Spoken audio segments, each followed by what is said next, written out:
আজি আপোনালোকৰ ওচৰত দেখুৱাব লৈছোঁ আলুৰ দম বিৰিয়ানী। চিকেন বিৰিয়ানী, পনীৰ বিৰিয়ানী, ভেজ বিৰিয়ানী চবেই খায়, কিন্তু আজি আপোনালোকক এটা স্পেচিয়েল আইটেম দিব ওলাইছোঁ, সেইটো হৈছে আলুৰ দম বিৰিয়ানী। তাৰ কাৰণে আপোনালোকে লাগিব ৰাইচটো ফাৰ্ষ্ট টাইম বইল কৰি ল'ব। ৰাইচটো বইল কৰোঁতে অলপ ৰিফাইন দি পেলাই বইল কৰিব, যাতে ৰাইচটো বেছি সিজি নাযায়, অলপ কম সিজাকৈ ৰাখিব লাগিব। আলু আপোনালোকে এনেকৈ বইল কৰি ল'ব লাগিব। দৈ লাগিব অলপমান, লেমন জুইচ লাগিব, হালধি, জিৰা পাউডাৰ, ধনিয়া পাউডাৰ, শুকান জলকীয়া, নিমখ, ৰেড চিলি, বিৰিয়ানী মছলা, কাশ্মীৰী চিলি, চিকেন মছলা অলপমান পৰিমাণ মতো, পুদিনা, ধনিয়া পাত, তেজপাত, কেঁচা জলকীয়া অলপমান দিব পাৰে, জ্বলা আপোনাৰ পচন্দ মতে, এলাচি, ডালচেনি, লং।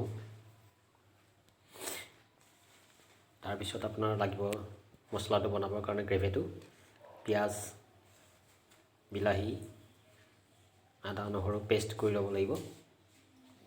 সেইটো মই লৈছোঁ পেষ্ট, ইয়াত পেষ্ট কৰি লৈছোঁ মই। ফাৰ্ষ্টতে আপুনি আলুটো ফ্ৰাই কৰিব লাগিব।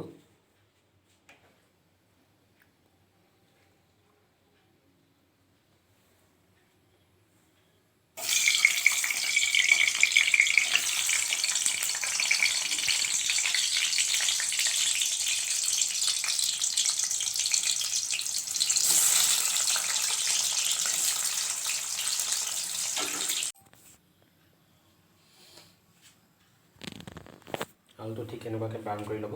ফ্ৰাই কৰোঁতে ঠিক গল্ডেন ব্ৰাউন হ'ব লাগিব আলুটো। গ্ৰীণ ৱাটাৰটো অপশ্যনেল, আপোনাৰ চইচ অনুযায়ী দিব, এইটো আপুনি দিব পাৰে নিদিব পাৰে। এতিয়া আপুনি প্ৰথমতে তেলটো গৰম হোৱাৰ পিছত শুকান জলকীয়া দি দিব,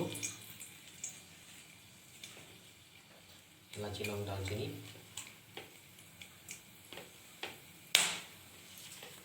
তেজপাত,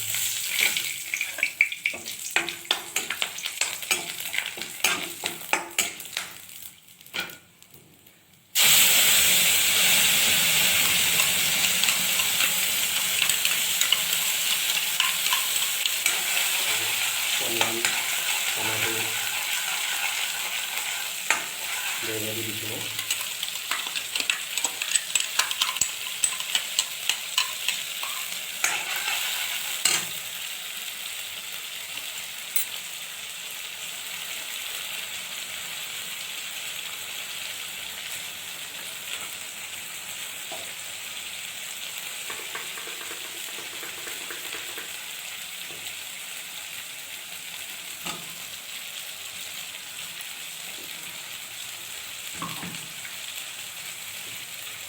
ভাজা হ'ব লাগিব ভালকৈ তেলত।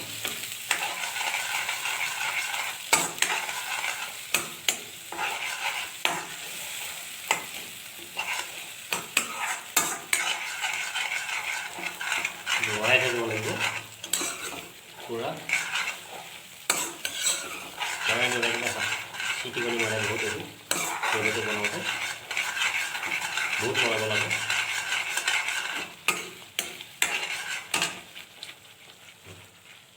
ইয়াত দিব লাগিব অলপমান পৰিমাণে কাশ্মীৰী চিলি,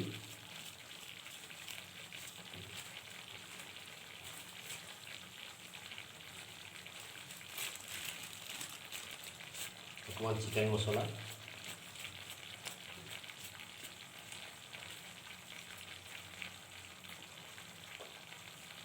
নিমখ সোৱাদ অনুযায়ী, জিৰা পাউডাৰ, ধনিয়া পাউডাৰ,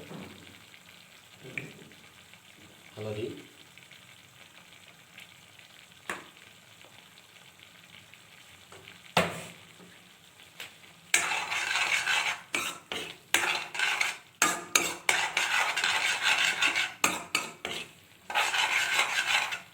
এইটো তেতিয়ালৈকে ফ্ৰাই কৰিব লাগিব এনেকৈ মছলাটোৰ পৰা তেলটো এৰি নিদিব, তাৰ ওপৰত তেলটো ভাঙি উঠিব লাগিব। বহুত টাইম ফ্ৰাই কৰিব লাগিব, মোটামুটি 10-15 মিনিট ফ্ৰাই কৰিব লাগিব।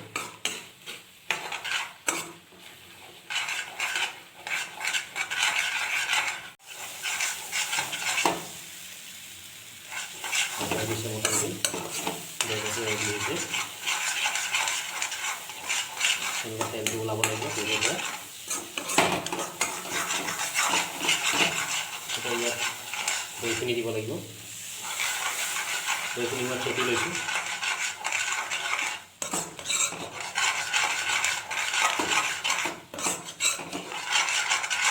দৈখিনি দিয়াৰ পিছত আকৌ ফ্ৰাই কৰিব লাগিব এইটো, যাতে দৈখিনি মিলি যায় মছলাৰ লগত।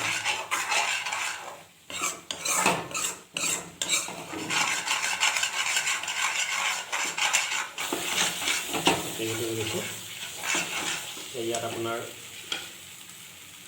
আলুটো দি দিব লাগিব, যাতে আলুটোত মছলাটো সোমাই যায়।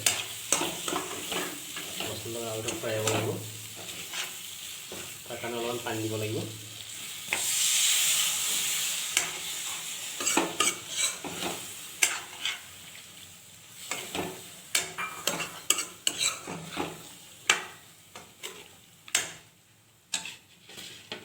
কেঁচা জলকীয়াটো এতিয়া দি দিব পাৰে। আপোনাৰ আগত দিয়া নাই, পিছত মানে জলকীয়াটো ক্ৰীম হৈ থাকিব, তাৰ কাৰণে দিছোঁ পিছত। গ্ৰীণ মটৰটো দি দিব।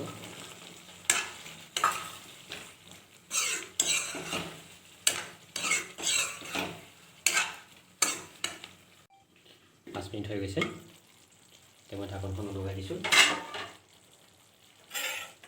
আলুটো মোটামুটি সিজি গৈছে। ইয়াছ, ধুনীয়া হৈছে। আলুটো সিজি গৈছে, মটৰটো সিজি গৈছে। এতিয়া আমি বিৰিয়ানীৰ কাৰণে লাষ্ট প্ৰিপেৰেশ্যন কৰিম। তাৰ কাৰণে পুদিনাখিনি দিব লাগিব।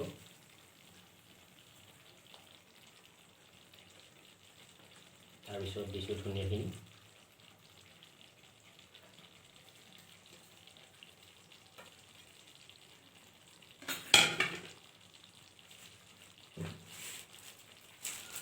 তাৰপিছত দিছোঁ বিৰিয়ানী মছলা।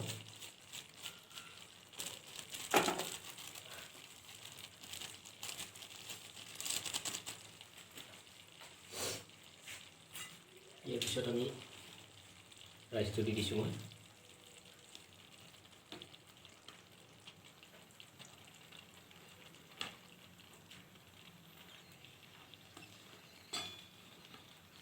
ৰাইচটো মই জহা চাউল ইউজ কৰিছোঁ। বাচমতি দিও বনাব পাৰি,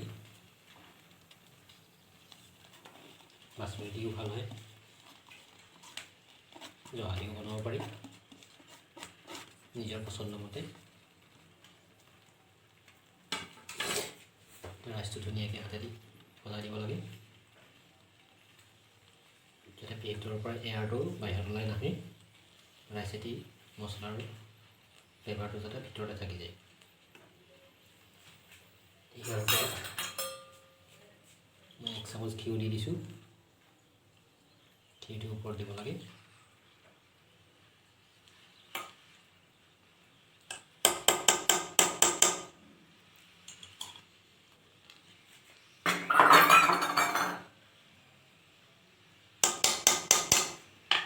তাৰপিছত দিছোঁ লেমন জুইচ।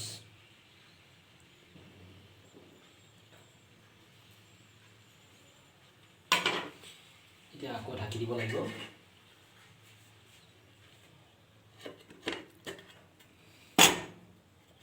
এইটো এয়াৰ টাইট কৰি ঢাকিব লাগিব, যাতে ভিতৰৰ পৰা এয়াৰটো ওলাই নাহে। গেছটো এতিয়া চিমত ৰাখিব লাগিব, মোটামুটি 10 মিনিট। 10 মিনিট হৈ গৈছে আমাৰ। এতিয়া ঢাকনটো উদঙাই দিছোঁ। ধুনীয়া ফ্লেভাৰ আহি গৈছে, মানে বিৰিয়ানীটো ৰেডি হৈ গৈছে। এইটো আমাৰ বিৰিয়ানী ৰেডি হৈ গৈছে, ধুনীয়া হৈছে। পৰিৱেশন কৰিব পাৰি এতিয়া ধুনীয়াকৈ। বৰ ধুনীয়া ফ্লেভাৰ এটা আহিছে, মানে বিৰিয়ানীটো পূৰা সিজি গৈছে। এতিয়া ডিছত ধুনীয়াকৈ পৰিৱেশন কৰিব পাৰোঁ। বিৰিয়ানী ৰেডি হৈ গৈছে আমাৰ। হৈছে আলুৰ দম বিৰিয়ানী।